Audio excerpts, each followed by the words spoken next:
England is getting ready to take on Bangladesh in the very beautiful Dharamshala. The picturesque venue will belie what promises to be a cracker of a contest. Now let's look at Bangladesh first.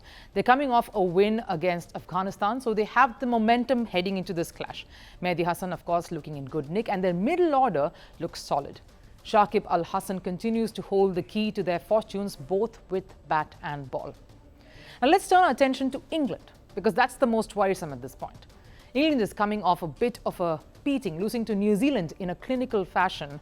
The absence of Ben Stokes, who continues to be unavailable now for selection, is a major cause for concern for the squad. He's still recovering, as we hear, from a sore hip. That just puts additional pressure on the rest of the seniors, particularly Johnny Bairstow at the top and Joe Root in the middle.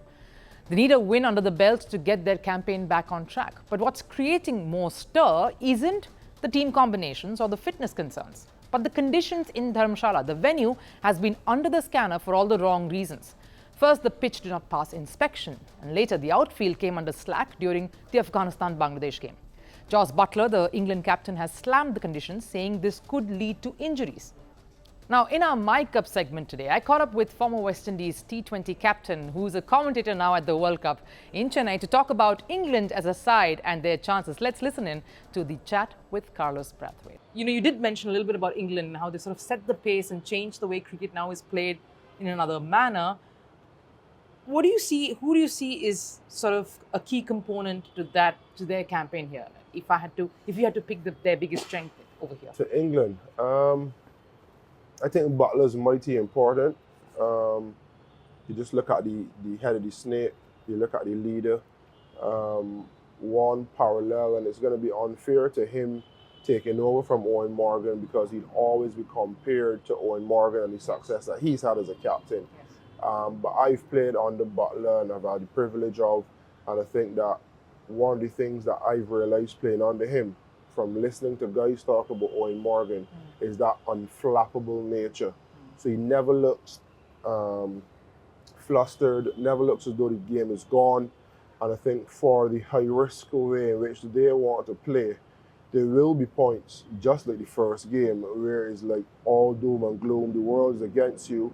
How do you find it within yourself to be more attacking and not go into a shell and be conservative? And I think having someone like that at the top of the leadership pyramid as sorts, who's leading your team, who will all continue to give you that confidence, go out there and play, we're backing you, and then he'll go out there and back that way as well, so he'll support it.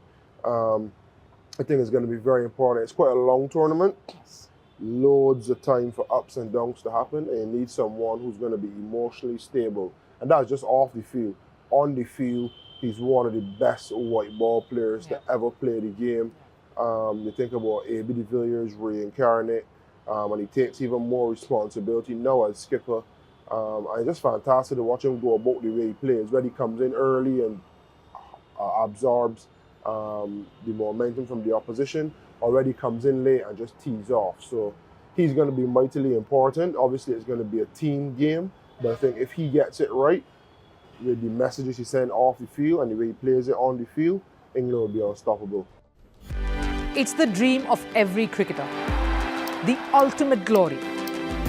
Few manage to keep their date with destiny, but for many, it's been heartbreaks and a cross to bear. The Holy Grail is here in India.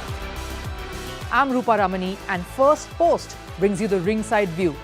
We bring you the Cup of Dreams. Cricket World Cup coverage like never before.